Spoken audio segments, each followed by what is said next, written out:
ওই দুঃসাহস স্পর্ধা মানবে। মহাপ্রভু বলে, ভয় পেয়ে গেছিস? ওরে, টাকা পয়সা অর্থবিত্ত এসব আমি কিছুই চাই না, কিছুই চাই না। টাকা পয়সা তোকে দিতে হবে না, তাহলে আমি কি দেবো ঠাকুর? বলে, জন্ম জন্মান্তর যত পাপ তুই করেছিস, যত পাপ তুই করেছিস, যত পাপ রাশি তোর আছে, যত পাপ রাশি আছে, সব পাপটা আমার ভিক্ষার ঝুলিতে দে। ভিক্ষার ঝুলিতে দিয়ে দে। এই অভিনব কথা শুনে ভোপা তো চমকে উঠল। জীবনে কোনোদিন কারো মুখে কথা আমি শুনিনি। নিজে না খেয়ে আমার পুত্র পরিবার পরিজনকে খাওয়ালাম, নিজে না ভালো পোশাক পরে ছেলে মেয়েকে ভালো পোশাক কিনে দিলাম, আত্মীয় স্বজনের মন রাখতে গিয়ে নিজে আধ পেটা খেয়ে থাকলাম, কাজ করে সমস্ত উন্নতি করলাম। কিন্তু এই জগৎ সংসারে কেউ এমন নেই যে আমার পাপের ভাগ নিতে চায়। তুমি এত করুণাময় ঠাকুর, তুমি এত দয়ার ঠাকুর। আমি করেছি জন্ম জন্মান্তর পাপ, জন্ম জন্মান্তর পাপ, তুমি আমার পাপের ভাগ নিতে চাইছো, হরি বল হরি বল।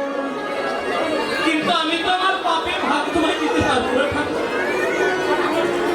তবে তুমি যখন আমার কাছে এসেছো, আমি তোমার পাপের ভাগ দিতে পারবো না। মনে মনে ভাবলেন, ঠাকুর তোমার দয়ার সীমা নাই, তুমি এসেছো আমার এই দেহ থাকতে থাকতে সব পাপের প্রায়শ্চিত্ত করে নাও ঠাকুর। আর তোমাকে যদি কিছু দিতেই হয়, আমি তোমায় কি দেবো দেব? কি দিবি বল? সেই কথা তখন দুটি নয়নের অচল ধারায় কাঁদতে লাগলেন আর বলতে লাগলেন করজোড় করে, প্রভু হে, আমার ইহকাল পরকাল, আমার বলতে যা কিছু ছিল, যা কিছু ছিল, আমার দেহ মন প্রাণ জীবন যৌবন, জীবন যৌবন, তোমার রাঙা চরণে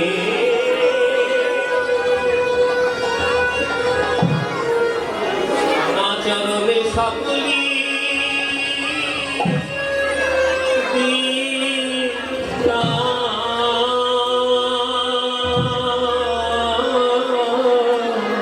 প্রভু হে।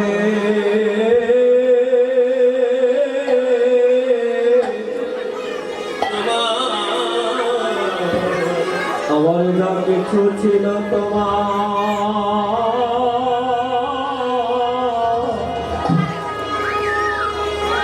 তোমার রাঙা চরণে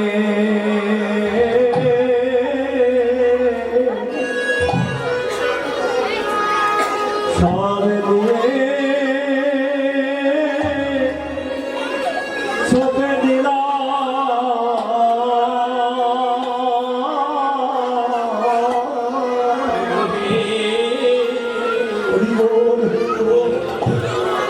তোমার রাঙা চরণে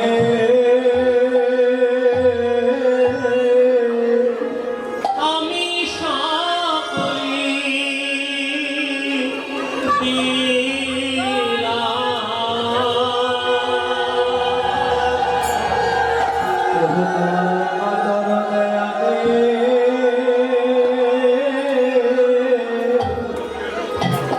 আমি সকলে সকলে দিলাম,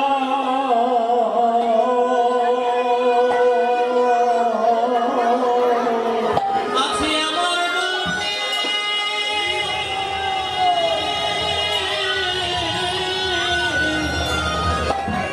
আমার বলতে যা কিছু প্রভু দয়া হতে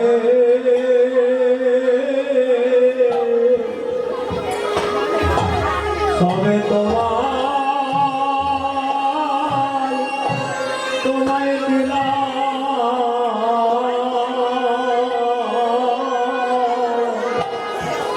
প্রভু দয়া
সবে সবে দিলাম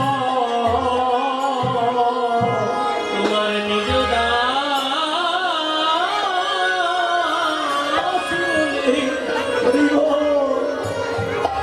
দাস বলে গ্রহণ করো।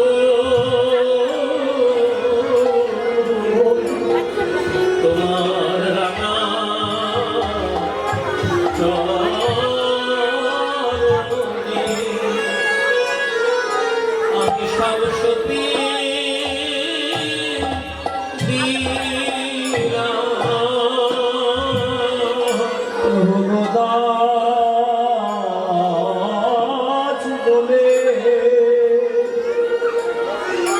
দাস বলে গ্রহণ করো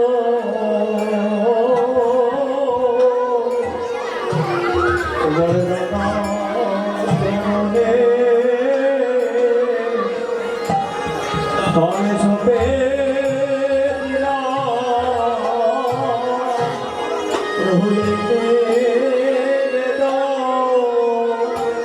প্রভু তব চরণে আমার আর বলা হয় কি নহয়। দাস বলে গ্রহণ করো। আমি থেকে তোমার ভক্তি রাখতে আমি প্রবেশ করিলাম। দাস বলে গ্রহণ করো ভক্তি রাখতে আমি প্রবেশ করিলাম। দাস বলে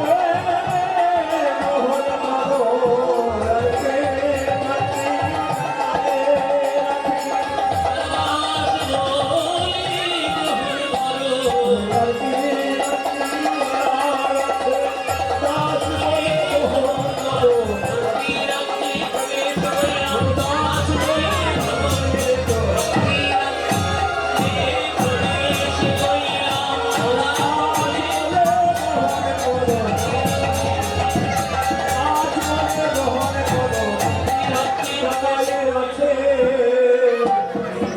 দাস বলে আমায় গ্রহণ গ্রহণ করো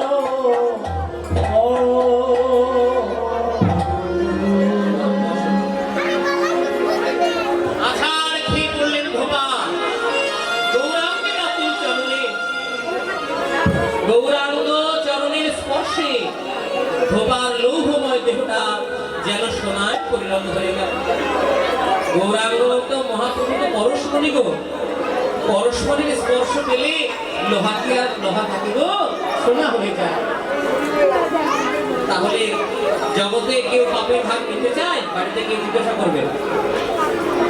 যার জন্য সেই রত্নাকর দস্যু হয়ে গেলেন বাল্মীকি মুনি, যে আমি অসুর বৃত্তি করে টাকা এনে তোমাদেরকে খাওয়াই। তার স্ত্রীকে গুরুজনদের বললেন আমার পাপ দেবে, বললো আমার পাপে ভাগ কেউ নেবে। অর্ধাঙ্গিনী আমি হতে পারি, তোমার পুণ্যের অর্ধেকটা নেবো, পাপের অর্ধেক কেন নিতে যাবো, এটা নেবো। কিন্তু এমন দয়া ঠাকুর তিনি যে জগজীবের পাপ তাপ সব তিনি হরণ করেন জগজীবের কল্যাণের জন্য। এর মধ্যে তো প্রবেশ করতে হবে। এবার ভক্তিটা কেমন একটু জেনে নেওয়া দরকার। নানোপচারকীত ভজনমর্দ বন্ধ প্রেমৈব ভক্ত হৃদয় সুখবিকৃতংশাৎ যাবৎ কুতস্তি যথোদয়ী জরঠা পিপাসা তাবৎ সুখায় ভবতু নানো ভক্ষকে। নানা উপাচারে ভগবানের পূজা করা হয়। নানোপচারকীত ভজনমর্দ বন্ধ, এই মর্তের মানুষরা নানা উপাচারে ভগবানের পূজা করে। কি কি? ধূপ দীপ গন্ধ পুষ্প নৈবেদ্য চন্দন। কিন্তু প্রেমৈব ভক্ত হৃদয় সুখবিকৃতংশাৎ, প্রেম হলো এমন এক বস্তু যা সহজেই ভক্তের হৃদয়কে মিলিয়ে দেয়। কেমন? যাবৎ কুদস্তি জঠরে। ও মায়েরা, তোমরা সেবা করছো? সেবা করেছো? তোমরা করেছো? বাবারা সবাই করেছো? প্রসাদ তো চলছে, সবাই পাচ্ছে। এখন আবার বলছি চলুন সেবা করবে, চলুন ভাবো, চলো সেবা করতে আবার চলো। এখন হবে না কেন? আসলাম, আবার কি সেবা করবো? তাই বলছে যাবৎ কুদস্তি জঠরে, যেমন পেটে খিদে লাগলে অন্ন জল সুখ দান করে, পেটে যদি খিদেই না থাকে, ভরা পেটে মা যদি এক বাটি পায়েস দেয় বলে সেটাও গোবর বলে মনে হয়, পেট ভরা তো। তেমনি খিদে না লাগলে যেমন খাদ্যদ্রব্যের চমৎকারিতা অনুভব হয় না, যাবৎ কুদস্তি জঠরে যেমন খিদে লাগলে হয়, তেমনি ক্ষুধা লাগলে হয় দ্রব্যের মাধুরী। অনুরাগ বিনা প্রেম আস্বাদিতে নারী। আস্বাদিতে নারী। অনুরাগ চাই যে আমি হরি কথা শুনবো, আমি কৃষ্ণ কথা শুনবো। এই হরিনামের প্রতি একটা লোভ হতে হবে। যেমন আমার বাড়ি গাড়ি বিষয় সম্পত্তির প্রতি লোভ। আমি গাড়ি বানাবো সুন্দর একটা, আমি সুন্দর একটা মোটর বাইক কিনবো, চাচা কিন্তু লোকে দেখবে, ওই রকম লোভ যদি তোমার অন্তর হয়ে যায়।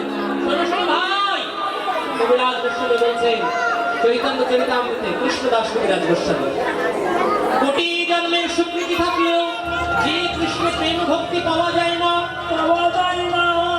কেবল যদি লোভ রূপী মূল্য থাকে, লোভ যে আমি হরি কথা শুনবো, আমি কৃষ্ণ কথা শুনবো, যত কষ্টই হোক আমি একটু ভক্তি সঙ্গ করব, তাহলে কি হয় যে কৃষ্ণ ভক্তি রস ভাবিতামতি প্রেতান্তে বিগত হতে লভ্যতে তত্র লৌলমপি মূল্য ইতলম জন্ম কোটি সুপ্রতিষ্ঠা না লভ্যতে।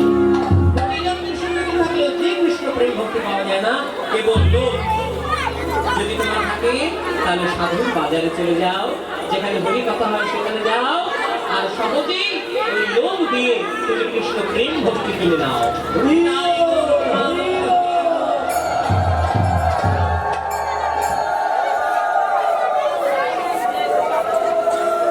সেবার জন্য এখানে আসে না, এখানে আসা কৃষ্ণ শোনার জন্য। তার জন্য এই বড়দেহটা চালানোর জন্য খাবারের প্রয়োজন, তাই একটু খাবার ওখানে, তাহলে এর থেকে অনেক ভালো মন্দ আপনাদের বাড়িতে হয়, হয় না? পকেটে পয়সা কম আছে নাকি? বাড়ি থেকে বাজারে গেলে সব পেয়ে যাবে, কিন্তু এখানে তবুও কীর্তন শুনবো, তার জন্য একটু খোলা পেয়েছে, একটু সাপ পেতে হবে, ব্যাস। তার জন্য হইচই চালানোর দরকার নেই, ঠিক আছে? আচ্ছা, এবার শুনতে থাকো, আগে শুনে ভালোবাসাটা হোক, তারপরে সেই আঙুলি বিকলি আসবে। পদের কথাগুলো এবার শুনতে থাকি। দামিনী দাম দমনকে দর্শনে গরিবেও গণটকি দাও। এ বলছেন বিষ্ণুপ্রিয়া দেবীর সঙ্গে তার সঙ্গে কাঞ্চনা একটু ঝগড়া করছে। বিষ্ণুপ্রিয়া দেবী বলছে আমার যে অপরূপ গৌরাঙ্গগুলোকে আমি দর্শন করেছি, সেই গৌরাঙ্গের সঙ্গে জাগতিক জগতে কোনো বস্তুর তুলনা চলে না। কাঞ্চনা বলছে আমি তুলনা আজকে করবোই, আমি মনে মনে ভাবছি দেখতে চাই তুই কেমন গৌরকে ভালোবাসিস, তাই আজকে পার্থক্য করে দেখাতে পারলে আমি অনুভব করবো তুই খুব ভালোবাসিস। তাই বলছে অনেক কিছুর তুলনা হয়, ওই যে আকাশে বিদ্যুৎ, চঞ্চল বিদ্যুৎ দেখা যায় না, ওই বিদ্যুৎ কত সুন্দর, তার সঙ্গে তো নিশ্চয়ই গোড়া রূপের তুলনা চলে। বলে না রে কাঞ্চনা, তা চলে না। কেন? দেখ পার্থক্য দেখিয়ে দিচ্ছি, একদিকে গৌর রূপ আর একদিকে বিদ্যুৎ। আকাশের বিদ্যুৎ চঞ্চল, ক্ষণস্থায়ী, একবার দেখা দেয় একবার চমক দিল, আমি মিশে গেলাম। কিন্তু আমার গৌর বিদ্যুৎ স্থির বিজুলি, আকাশের বিদ্যুৎ আকাশে যখন চমক দেয় তখন বুক কেঁপে ওঠে, এত জোরে শব্দ হয়, কান ঝালাপালা ধরে যায়। কিন্তু আমার গৌর বিদ্যুতের ভাষা তো তা নয়, বরঞ্চ বুক জোড়ানো ভাষা।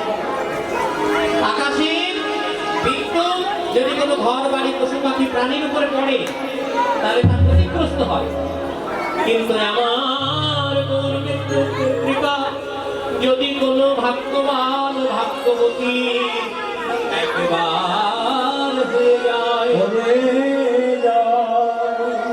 তাহলে তার যদি বস্ত্রাঘাত সময়াঘাত থেকে থাকে, মনে করুন কারো ছেলে মরে গেছে, পুত্র শোক বড় শোক, নিজে বড় আমি বেঁচে থাকতে ছোটটা চলে যাচ্ছে, সেই ব্যথা প্রবাহ নয়। মনে করুন কারো ছেলে বয়সে মা বাবা চলে গেছে, তাহলে মা বাবার ভালোবাসা আমি উপলব্ধি করতে পারলাম না, এই যে পিতৃ বিয়ে হয়ে গেল, মাতৃ বিয়ে হয়ে গেল, এইরকম হাজার হাজার ব্যথা যদি অন্তরে থাকে, সে যদি গৌর তোমার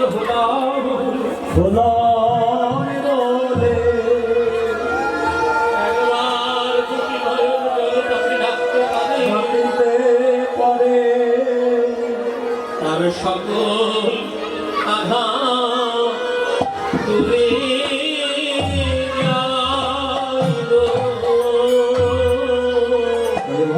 সকল আধার ডুবে যায় গো। সকল দূরে যাইব। ভক্তের সকল আধার দূরে যায় গো।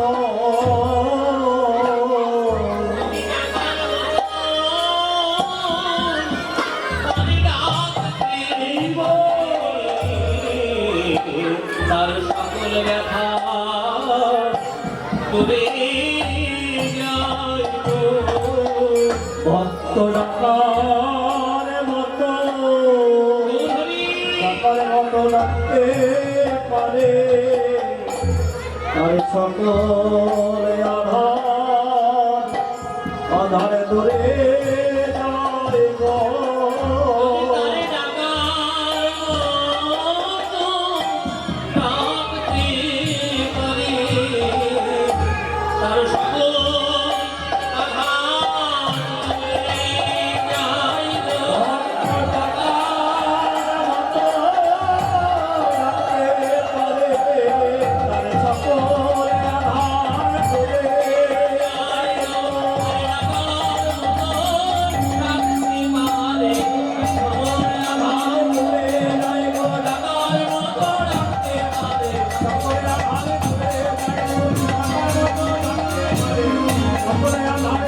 যাইব।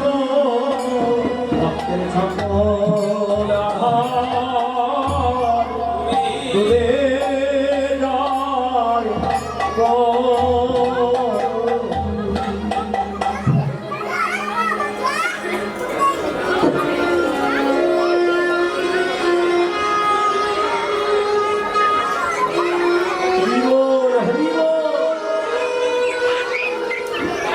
জীবনের অন্তিম সময়ের যে উপলব্ধি, এই যে আমার বয়োবৃদ্ধ বাবা এবং মায়েরা আসছে না, আমার খুব কষ্ট হচ্ছে।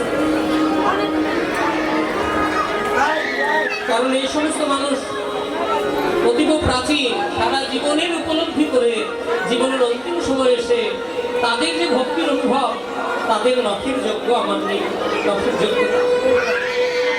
কিন্তু শুধু গৌরাঙ্গের নাম করছি বলে গৌরাঙ্গ চরণ স্মরণ করে তারা মুখ সাজাচ্ছে, তারা গড়াগড়ি যাচ্ছে। তাই সকল ভক্তের কাছে আমার এই নিবেদন, আপনারা আমায় আশীর্বাদ করবেন, কৃপা করবেন, আমি যেন হা গৌর বলে আমার জীবন কাটাতে পারি।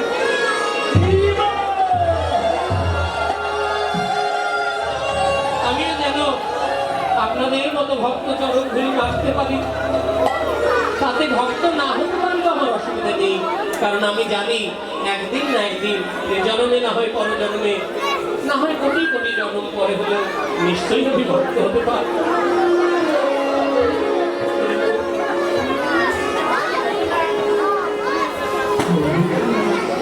তার সকল আঘাত দূরে যায়, তাই আকাশের বিদ্যুতের সঙ্গে তার তুলনা হয় না। আকাশের বিদ্যুৎ চলে গেল, এবার কিসের সঙ্গে তুলনা করবো বল?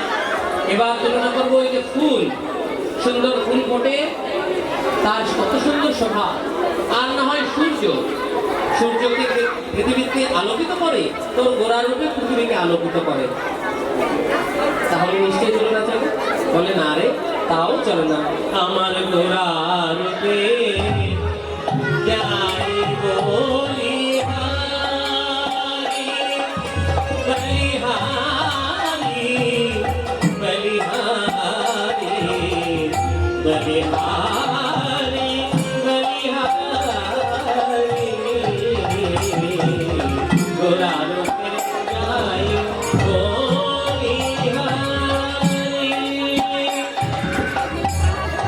বলিহারি বলিহারি বলে বারবার লাভ করার দরকার নেই। আগে আমার প্রশ্নের উত্তর দাও, তারপর ফুলের সঙ্গে তুলনা চলে কিনা বলো? বলে জানিস, ষোল কুসুম তাহে কোন গনিরে প্রাতর অরুণ সন্তাপ। ষোল কুসুম কে ভালোবাসে বল?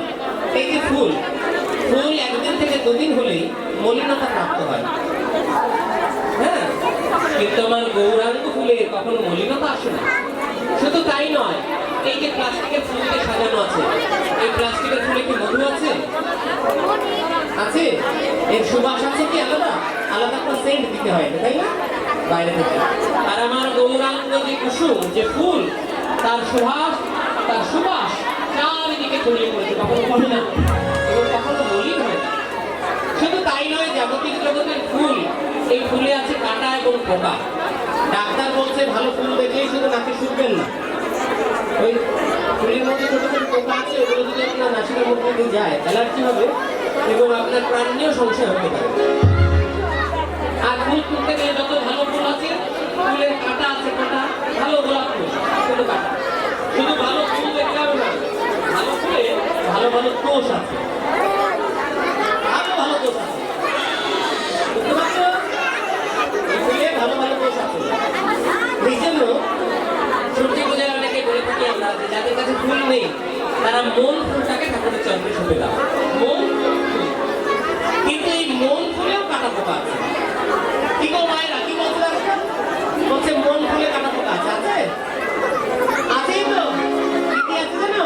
5টি কাটা 6টি পোকা, 5টি কাটা 6টি পোকা, 5টি কাটা 6টি পোকা, 5টি কাটা 6টি পোকা। পাঁচটি কাটা 6টি পোকা। মন ফুলে তো যাইব দেখা 5টি কাটা 6টি পোকা। মন ফুলে আছে 5টি কাটা। কি কি? জাতি, বিদ্যা, মহত্ব, রূপ, যৌবন। আমি যে মনটাকে গৌরচরণে দেবো, আগে এই কাঁটাগুলোকে তাড়াতে হবে।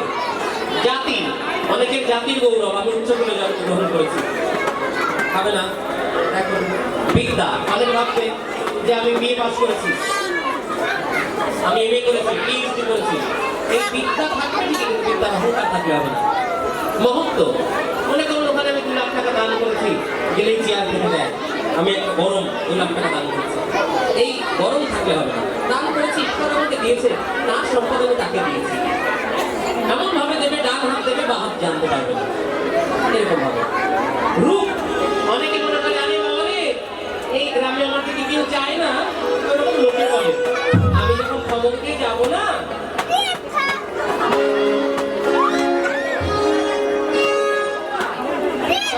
দেখবো না, শো আর দেখবো। যৌবন যখন থাকে তখন ধরা, এত বড় বিশ্ব পৃথিবী ধরা ছোট্ট মনে হয় মাটির একটা সরা। রূপ যৌবন দিয়ে যদি ঈশ্বরকে লাভ করা যেত, তাহলে সিনেমার আর্টিস্টরা অনেকে আছে খুব সুন্দর দেখতে, টিভি সিরিয়ালে কাজ করে, তারা ভগবানকে পেয়ে যেত। এই জন্য এই রূপের অহংকার চলতে হবে, কয়েকদিনের পরে এই রূপটা তোমার হাত থাকবে না। এই জন্য এগুলোকে বাদ দিতে হবে। তারপরে যখন শিথিলতা চলে আসবে রক্তে, তখন বুঝবে যে কয়েকদিনের জন্য পৃথিবীতে এসেছিলাম, আমার মূল্যবান সময় চলে গেল, আমি বৃথা অহংকারের মঞ্চে বসে রইলাম। এই অহংকার ত্যাগ করো, সবার সঙ্গে হাসো, কথা বলো, সবার সঙ্গে আনন্দ করো। আর 6টি পোকা আছে কি কি? কাম, ক্রোধ, লোভ, মোহ, মদ, মাৎসর্য। কাম মানে কামনা বাসনা, ক্রোধ মানে জ্বালান টুকুরা। দেখবে সবাই বলে যে দাদা আপনি সবার কাছে যাবেন, কিন্তু ওই লোকের কাছে যাবেন না, ও খুব রাগী। এই ক্রোধটাকে সম্বরণ করতে হবে। লোভ মানে দেখলে খাই খাই খাই খাই, ওটা না, এখানে আসুন তাকে কিন্তু এখানে ডাল দেবে। আরে বাবা, এত মানুষকে যখন দিচ্ছে আপনাদেরও দেবে, আপনাদের দেওয়ার জন্য তুই ব্যবস্থা করেছে, না হয় একটু পরে এসে আপনাকে দেবো। আপনি একটু ধৈর্য ধরুন। ধৈর্য কেন থাকছেন আপনার? এই ধৈর্যটা আমরা শিখতে হবে। মোহগ্রস্ত যারা নেশা ভান করে পড়ে থাকে,